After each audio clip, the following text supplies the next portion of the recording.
A blessed day to each one of you, mga kapatid. Ayan, inaanyayahan ko po ang bawat isa sa atin na tumayo. And I will be reading from the book of Psalms chapter 95, verses 1 to 2.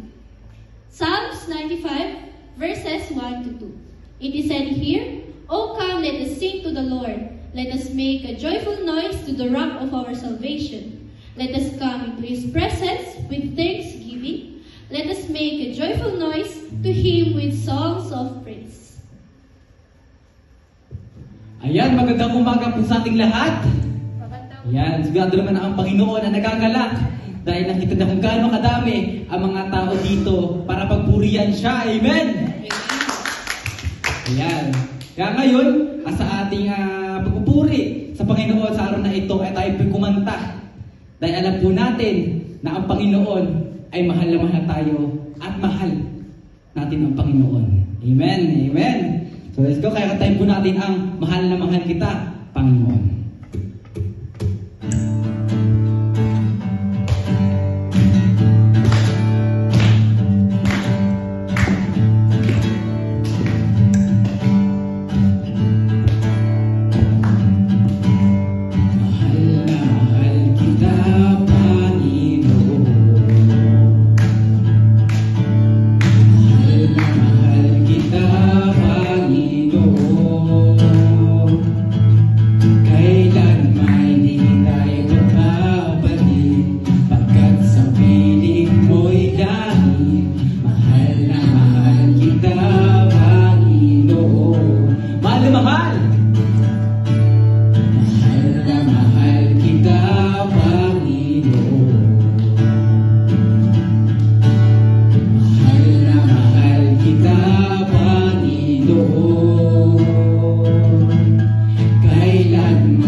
Magpuri sa Panginoon, lalo na ang ating pinupuri ay totoo at may care sa ating buhay, mga kapatid.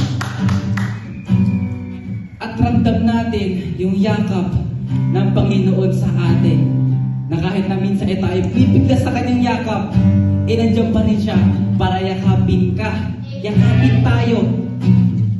Na kahit na minsan na hindi na natin deserve yung yakap ng Panginoon, nandiyan pa rin siya para yakapin ka dahil mahal ka niya, kapatid. Nakataon. Ano ba ang nakita mo na sa akin ininais mo? Di ko inakala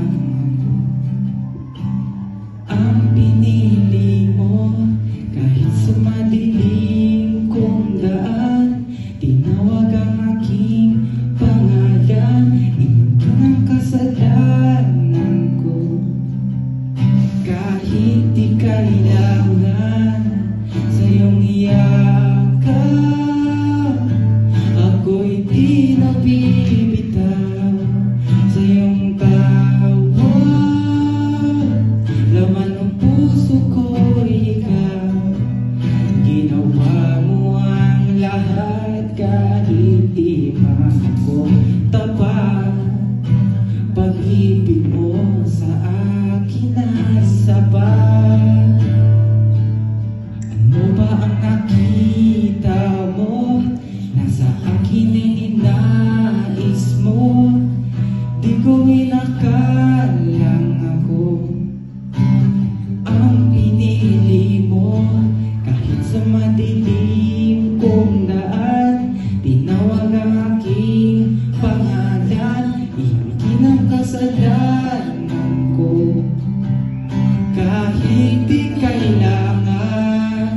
Sa iyong yakap,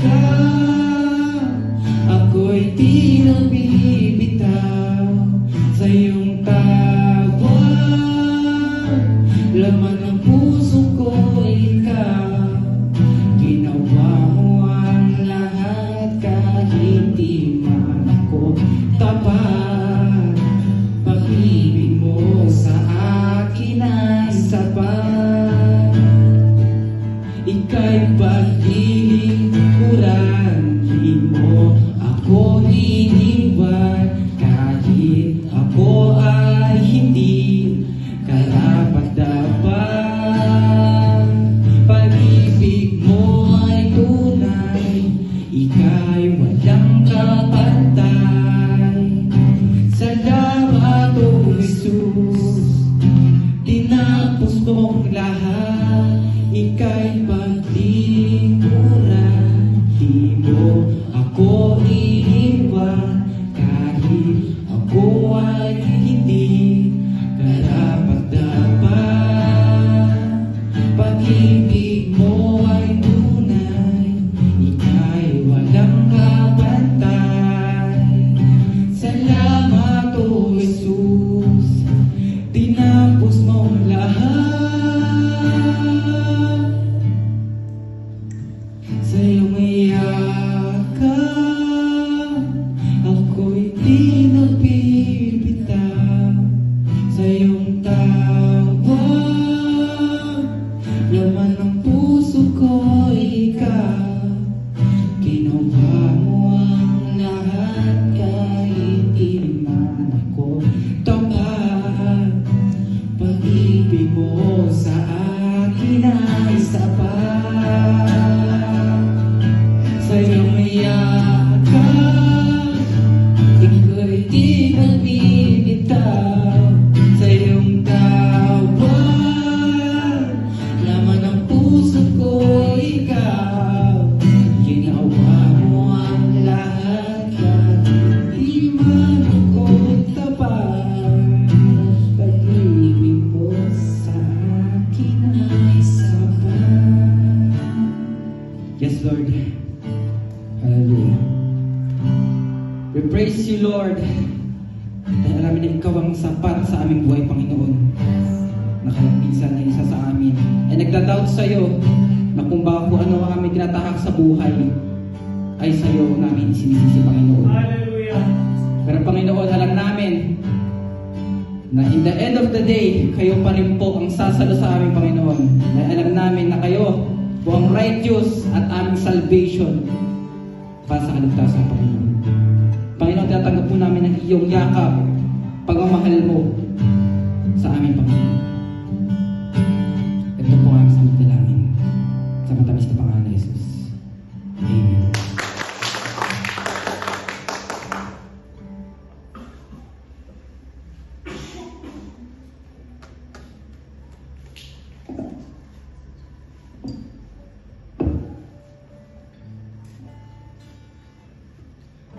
Yan, magandang umaga po sa ating lahat, mga kapatid.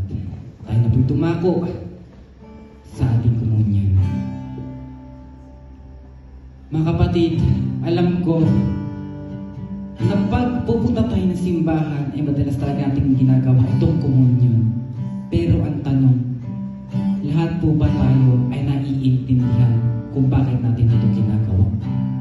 At ano ang reason kung bakit may ganitong senaryo sa simbahan, mga kapatid? Kaya gusto ko lang po basahin ang book ng 1 Corinthians 11:28. Ulitin ko. 1 Corinthians 11:28. Sinasabi dito, mga kapatid, a man ought to examine himself before he eats of the bread and drink of the cup. For anyone who eats and drink without recognizing the body of the Lord eats and drinks judgment on himself. Malinaw mga kapatid. Bago natin i-take ang bread at yung juice na nagrepresenta ng katawan at dugo ng Panginoon, kailangan mong malaman na ikaw ay makasalanan At lagi mo din tatandaan na ito ay remembrance para sa Panginoon. Sinabi nga, and drink without recognizing the body of the Lord. Eats and drinks judgment on himself. So may judgment po, mga kapatid. Kung ito ay kinakain lang natin at iinom nang walang recognize ng katawan ng Panginoon na nag-sacrifice para maligtas ka. Kaya sa araw na ito, gusto ko lang sabihin na kung i-take natin ang katawan at ang dugo ng Panginoon, ay lagi natin tatandaan na merong Panginoon na naligtas sa atin, mga kapatid, na nag-sacrifice para maligtas ka.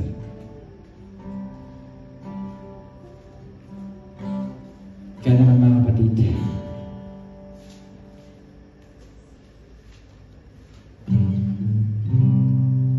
lagi natin tatandaan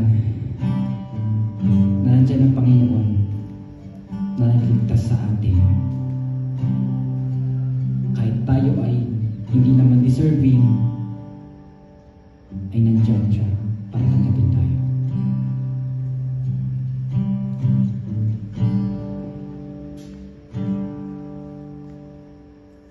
Kaya lang, iaangan po natin ating mga kopa. Babasahin ko po ang 1 Corinthians 22. For I received from the Lord what I also passed on to you. The Lord Jesus, on the night he was betrayed, took bread. And when he had given thanks, he broke it and said, "This is my body, which is for you. Do this in remembrance of me."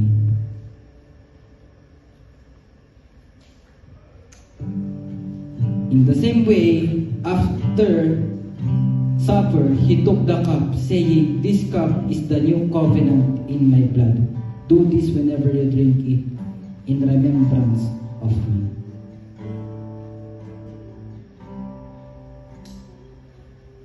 Tayo manalangin. Panginoon, maraming salamat po sa iyong forgiveness, sa iyong salvation na ibinaba para sa amin, mga Panginoon. Kayo po talaga righteous at pag-asa ng bawat tao. Patawarin niyo po kami, Panginoon, sa lahat ng aming pagkakasala, na kahit na kami ay hindi deserving, and nandyan ka para tanggapin kami, Panginoon. Amen. Wala kami dito kung wala ka, Panginoon. Kaya lahat ng pupuri ay para sa iyo lamang, Panginoon. Kaya, Panginoon, pag ito ay tinik namin ang iyong dugo at ang katawan, Panginoon, ito ay lagi nagre-remembrance sa amin, Panginoon, na mayroong Panginoon na nagligtas sa amin sa kasalanan. Mahal na mahal ka namin, Panginoon. Ito na po ang aming samot dalangin sa matamis na pangalan ni Jesus. Amen. Amen!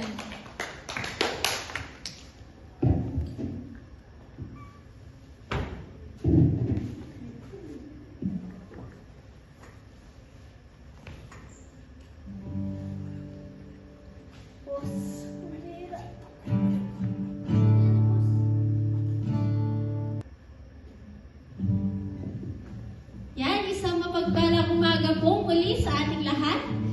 Tayo naman po ay dumako sa ating pagbigay ng ating tithes and offerings, mga kapatid.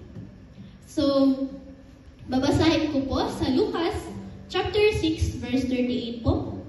Sa Lucas chapter 6 verse 38.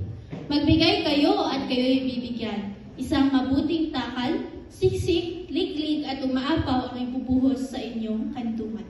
So, meron pa ako dito isang paper, mga kapatid. So, kapag po siya, di ba, 4 sides? 1, 2, 3, 4. Pero, babawasan natin siya. Babawasan ko po.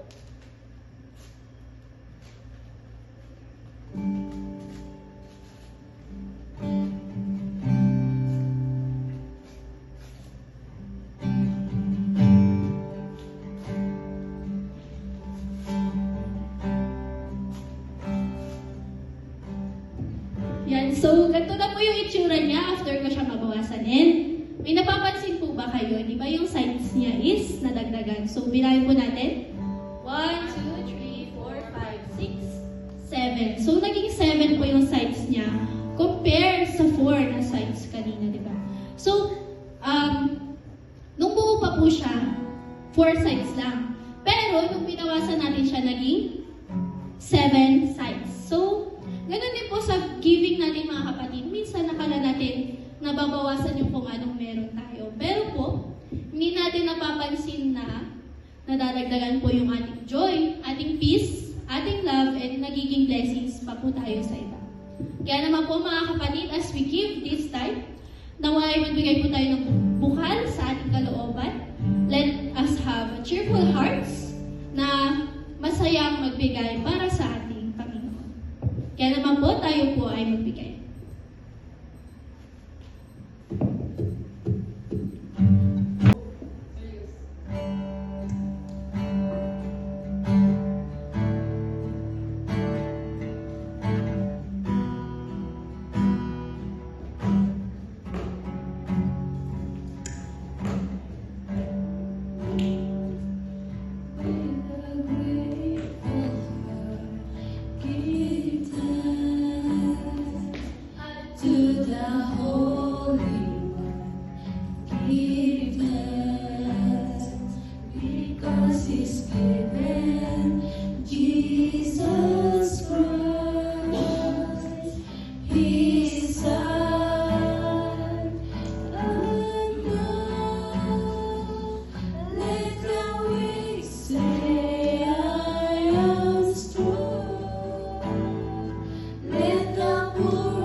Magandang umaga po sa ating lahat. Good morning! Ngayon naman po ay dadako tayo sa ating scripture reading. Kaya yung verse po natin is makikita dito sa John chapter 3 verse 16. Uulitin ko po sa John chapter 3 verse 16. Sabi po dito, "For God so loved the world that He gave His only Son, that whoever believes in Him should not perish but have eternal life." Amen.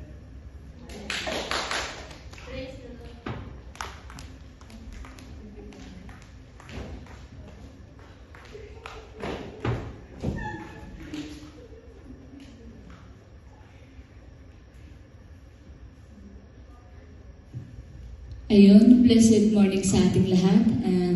It's such a great privilege na ipakilala ngayong umaga na to ang ating mensahero. And sa ating mensahero po ngayon ay siya po ay taga Dasul, Pangasinan. And siya yung tipo na very committed sa kung saan siya nagbi-ministry ngayon. And also, siya din yung kilala ng mga tao na very confident sa boses na meron siya. And very consistent sa gustong matutunan niya. Like mga instrument or kung ano pa man, like mga guitar. And also, he has a heart of God to inspire others in faith. So, let's give a warm welcome sa ating mesero ngayon. No other than that is Brother Jose Gabriel Mariscal.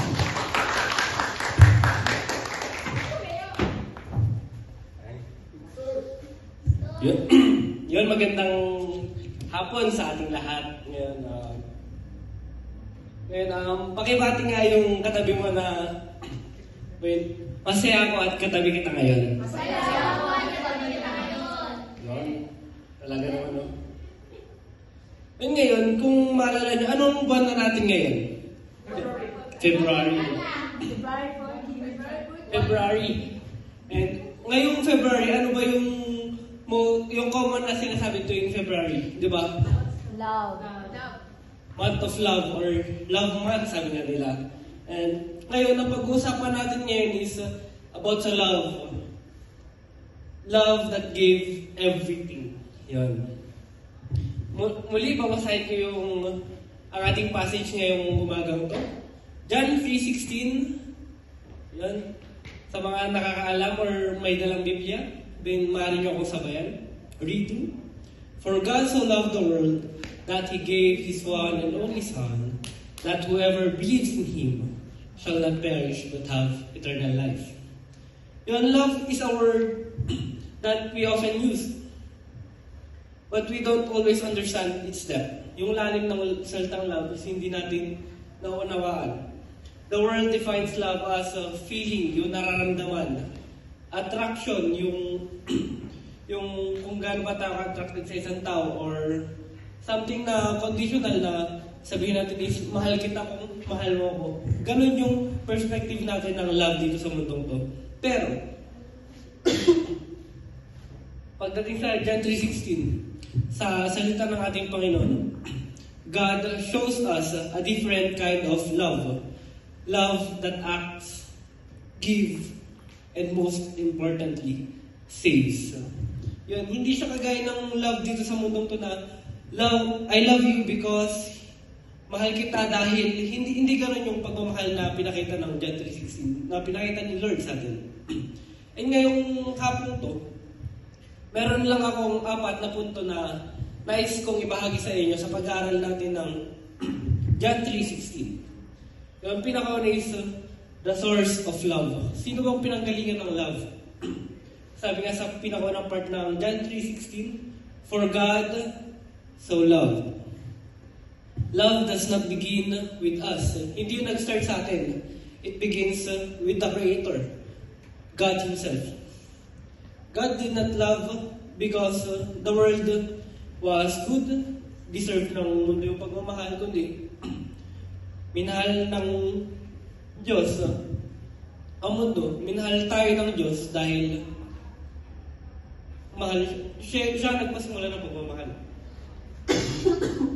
Excuse me.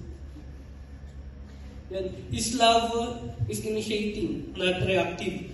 Siya yung love na siya yung nagsisimula. Dahil sa simula pa lang is minahal na tayo ng ating Panginoon. Hindi niya tayo minahal ng conditional. Hindi niya sinabi na mamahalin ko kayo kung mahal niyo din ako. Sabi niya is, for God so loved. Hindi niya kailangan ng condition. And this reminds us that God's love is not based on our performance on His character. Hindi nakabase yung pagmamahal ng ating Panginoon kung gaano tayo kabait, kung gaano tayo kabuti, parehas lang. Kung gaano tayo masunurin sa Kanya, kundi mahal tayo ng Panginoon kung ano tayo, mahal tayo ng Panginoon kahit ano tayo. Yan ang second point naman is the scope of love. Kung gaano kalawak ang pagmamahal ng ating Panginoon. Yun sabi nga sa John 3:16, di ba? For God so loved the world. Yun, ang mundo. Dahil God's love was never limited or hindi limited ang pagmamahal ng ating Panginoon. Mahal tayong lahat ng ating Panginoon. Babae ka man, lalaki ka, Amerikano, Filipino, kahit anong gender mo, kahit anong nasyon ka, nakabilang, ay mahal ka ng ating Panginoon. Mahal tayo ng ating Panginoon. Walang pinipili ang pagmamahal niya. The world, yung sa world na sinabi din sa John 3:16 is, tayong lahat. Mga makakasalanan, broken, rejected, and the lost. Walang pinipili ang pagmamahal ng ating Panginoon. And God teaches us that No one is too far from God's love. Walang masyadong malayo para mahalin ng ating Panginoon. No past is too dark for His grace. Walang hindi tinitignan ng ating Panginoon yung nakaraan natin. Basta mahal tayo ng ating Panginoon. Mahal tayo ng ating Panginoon. Kasi mahal niya tayo. Yun. If God loves the world, then His people are also called to love without boundaries. Tayo din ay tinatawag din tayo ng verse na ito upang magmahal din tayo gaya ng pagmamahal ng ating Panginoon. Na hindi limited kung sino yung kasundo natin, kung sino yung masaya tayong kasama, kundi magmahal tayo. Magmahal tayo even yung unlovable.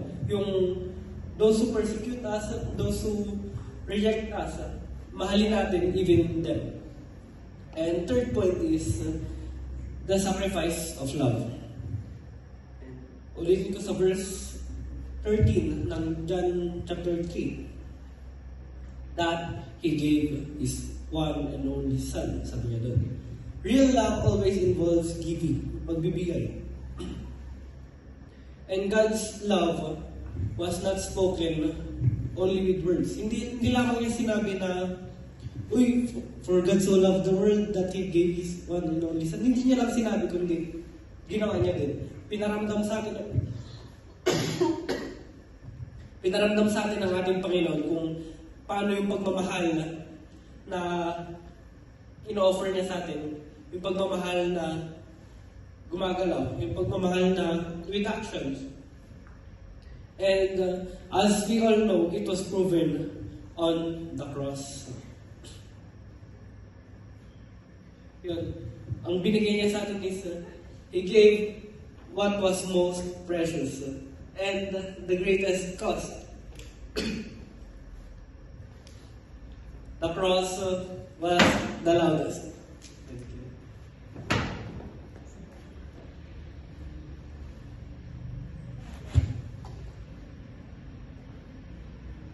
Yun, binigay niya sa atin kung ano yung precious, yung greatest cost, yung napakahalaga. Yun ay ang kaligtasan. Binigay niya sa atin ang kaisa-isa niyang anak para lang tayo makasama sa eternal life. The cross is the loudest declaration of love. Kung sa panahon natin is ang symbol ng cross is Jesus Christ. Gusto ko lang ibahagi sa inyo mga kapatid na yung cross dati sa panahon nila Jesus is represents shame or sin. Dahil dyan pinapako yung mga tao makakasalanan. Pero dahil sa pagmamahal ng ating Panginoon, nagpapako siya para lang sa ating mga kasalanan. And that was the loudest declaration of love ever heard in this world. And lastly, the invitation of love. Whoever believes in Him, sabi dyan sa verse, God's love is offered all. Hindi lamang in-offer para sa ilan, kundi para sa lahat.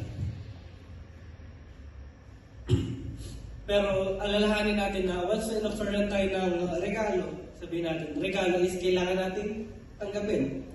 God's love is offered to all, but it must be received. Salvation is not achieved, it was received. It was never achieved by works, by religion, or morality. It comes through faith in Jesus Christ. And this love invites a response from us. It is to believe that He came to save us and to trust in His word. And lastly, to surrender everything we have. And the result of love. Sabi dun sa last part ng John 3:16, shall not perish but have eternal life. God's love rescues us from destruction and gives us life. Eternal life, and meaningful. Eternal life is not just about heaven something, or it is about a restored relationship with God. Personal na relasyon natin sa ating Panginoon. Transformed life, buhay na nabago, and a living hope that never ends. Yung buhay na pag-asa na sa atin ay in-offer. And last yung mga kapatid, inaaniyahan ko kayong tumayong lahat.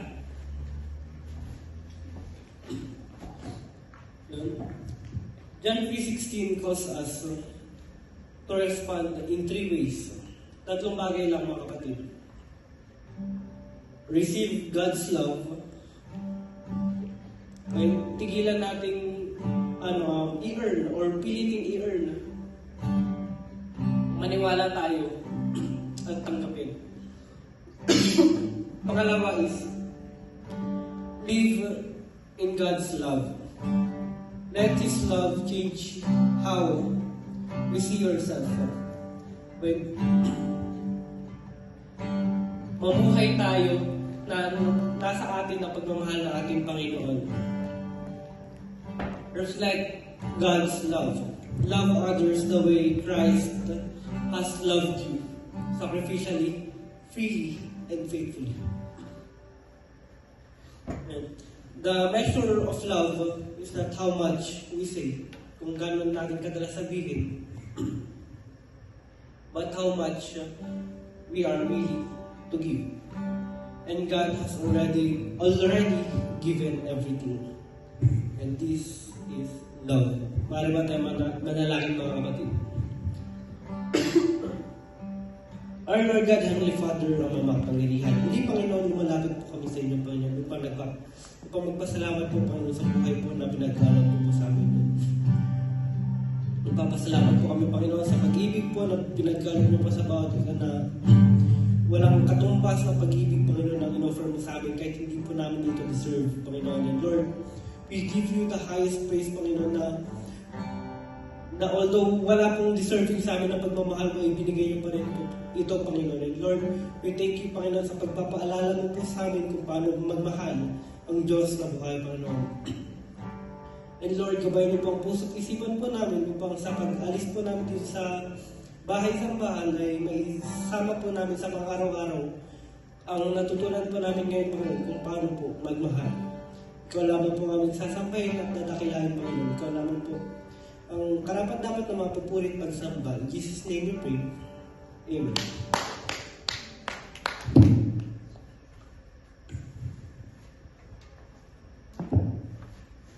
So yan, napakaganda na mensahe nga naman talaga. Nakakaiba talaga ang pagmamahal ng Panginoon sa atin. Na kumbaga, kung tayo ay may makakasi, ang Panginoon naman ay mayroong kahit.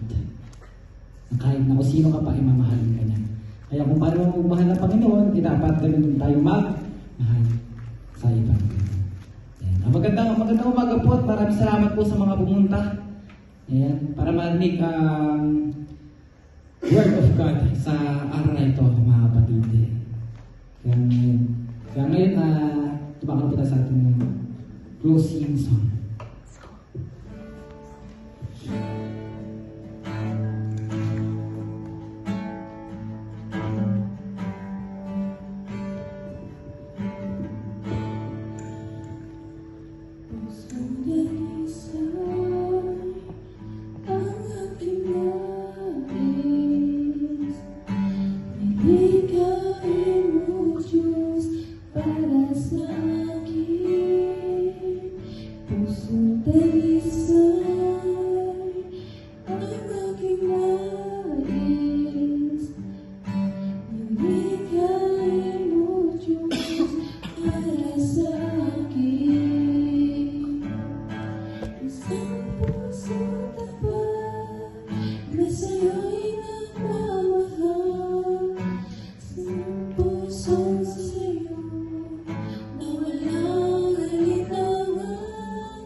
Tayo po ay manalangin.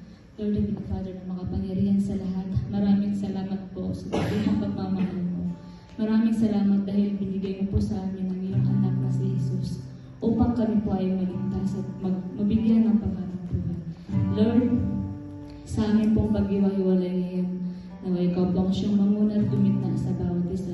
Naway, tulungan mo po kami upang maibahagi ang iyong pagmamahal sa ibang tao. And Lord, ikaw po ang siyang pinupurit sinasamba ng bawat isa. In Jesus' name we pray. Amen.